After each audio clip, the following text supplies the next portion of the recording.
Mrs. Smith, and I am going to be reading chapter 15 of Charlie and the Chocolate Factory, and this chapter is called The Chocolate Room. An important room, this, cried Mr. Wonka, taking a bunch of keys from his pocket and slipping one into the keyhole of the door. This is the nerve center of the whole factory, the heart of the whole business, and so beautiful. I insist upon my rooms being beautiful. I can't abide ugliness in factories. In we go then. But do be careful, my dear children. Don't lose your heads. Don't get overexcited. Keep very calm. Mr. Wonka opened the door. 5 children and 9 grown-ups pushed their ways in, and oh, what an amazing sight it was that now met their eyes. They were looking down upon a lovely valley. There were green meadows on either side of the valley, and along the bottom of it there flowed a great brown river. What is more, there was a tremendous waterfall halfway along the river, a steep cliff over which the water curled and rolled in a solid sheet, and then went crashing down into a boiling, churning whirlpool of froth and spray. Below the waterfall, and this was the most astonishing sight of all, a whole mass of enormous glass pipes were dangling down into the river from somewhere high up in the ceiling. They really were enormous, those pipes. There must have been a dozen of them at least, and they were sucking up the brownish muddy water from the river and carrying it away to goodness knows where. And because they were made of glass, you could see the liquid flowing and bubbling along inside them. And above the noise of the waterfall, you could hear the never-ending sucking sound of the pipes as they did their work. Graceful trees and bushes were growing along the riverbanks. Weeping willows and alders and tall clumps of rhododendrons with their pink and red and mauve blossoms. In the meadows, there were thousands of buttercups. There, cried Mr. Wonka, dancing up and down and pointing his gold-topped cane at the great brown river. It's all chocolate. Every drop of that river is hot melted chocolate of the finest quality. The very finest quality. There's enough chocolate in there to fill every bathtub in the entire country. And all the swimming pools as well. Isn't it terrific?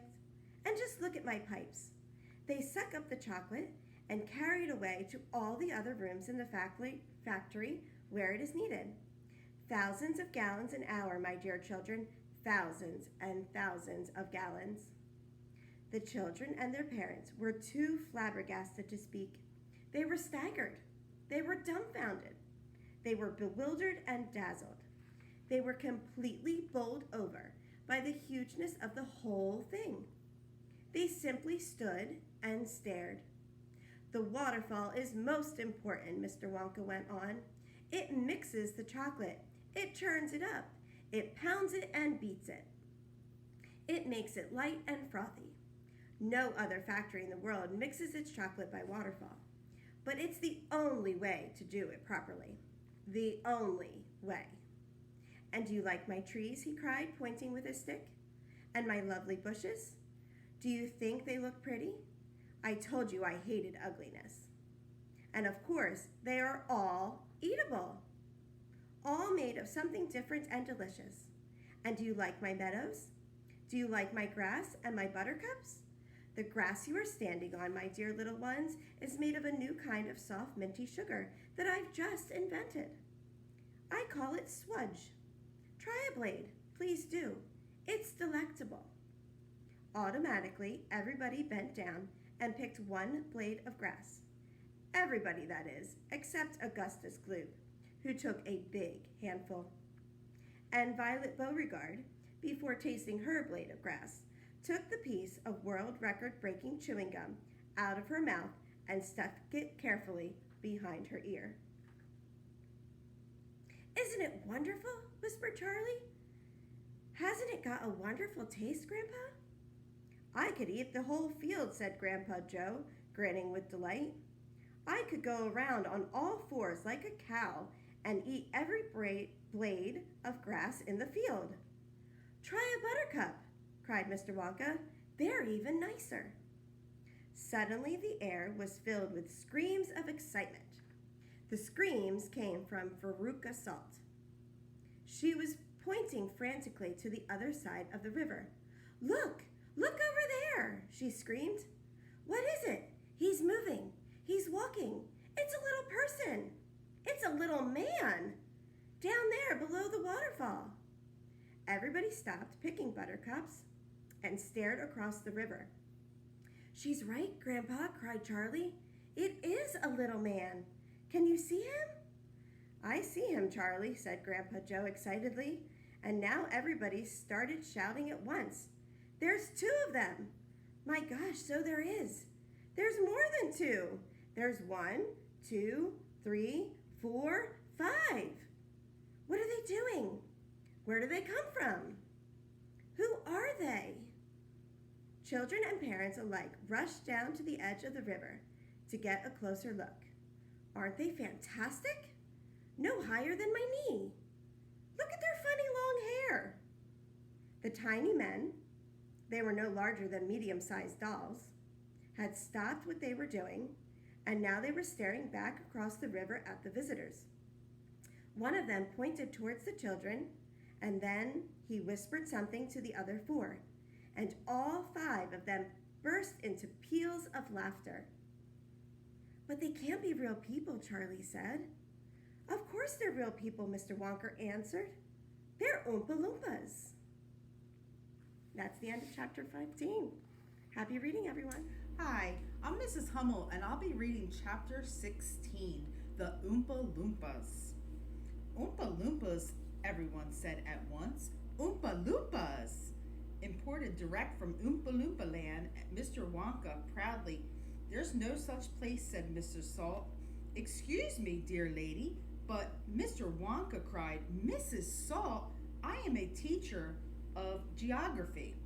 Then you'll know all about it, said Mr. Wonka. And oh, what a terrible country it is. Nothing but thick jungles infested by the most dangerous beast in the entire world. Hornswogglers and snuzzwangers and those terrible, wicked wangdoodles. A wangdoodle would eat 10 Oompa Loompas for breakfast and come galloping back for a second helping. When I went out there, I found the Oompa Loompas living in tree houses.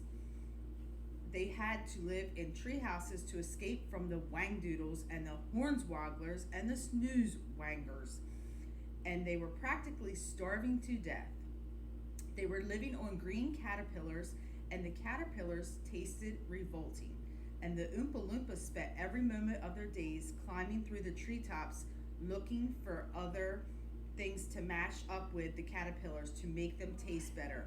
Red beetles, for instance, and eucalyptus leaves, and the bark of the bong bong tree, all of them beastly but not quite so beauty as the caterpillars.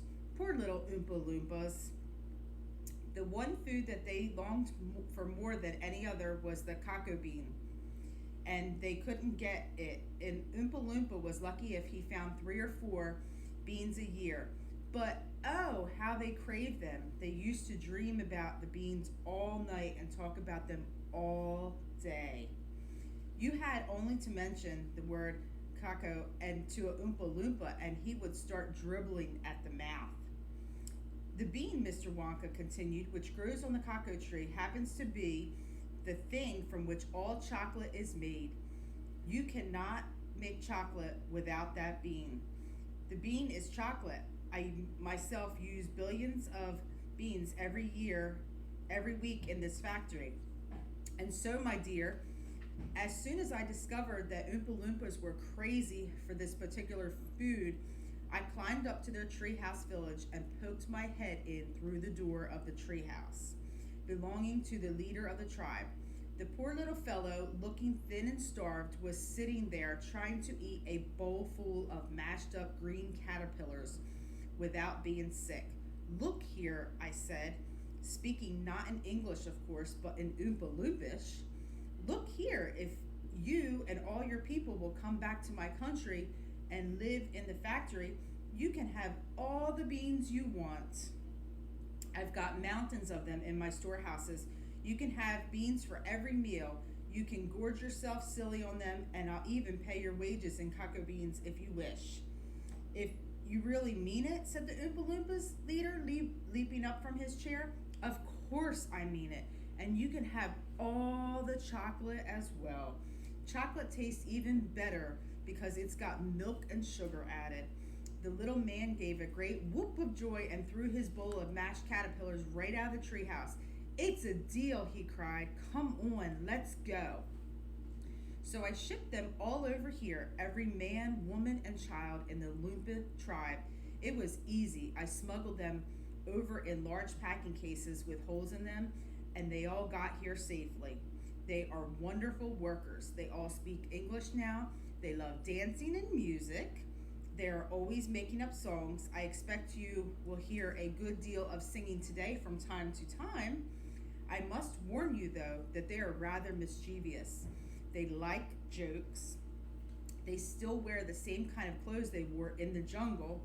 They insist upon that. The men, as you can see for yourselves across the river, only wear deerskins. The women wear leaves, and the children wear nothing at all. The women use fresh leaves every day. Daddy, shouted Veruca Salt, the girl who got everything she wanted. Daddy, I want an Oompa Loompa, and I want you to get me an Oompa Loompa. I want an Oompa Loompa right away. I want to take it home with me. Go on, Daddy, get me an Oompa Loompa. Now, my pet, her father said to her, we mustn't interrupt Mr. Wonka. But I want an Oompa Loompa, screamed Veruca. All right, Veruca, all right. But I can't get it for you this second. Please be patient. I'll see if we can get one before the day is out. Augustus shouted, Miss Gloop, Augustus, sweetheart, I don't think you had better do that. Augustus Gloop, as you might have guessed, had quietly sneaked down to the edge of the river, and he was now kneeling on the river bank, scooping hot melted chocolate into his mouth as fast as he could. The question for today is, at the sight of the magnificent chocolate room, the children and their parents were too flabbergasted to speak. They were staggered, they were dumbfounded, they were bewildered and dazzled. Have you ever seen something that left you speechless like this? What was it? How did your sight or event compare to Wonka's chocolate room? Thank you for joining us today.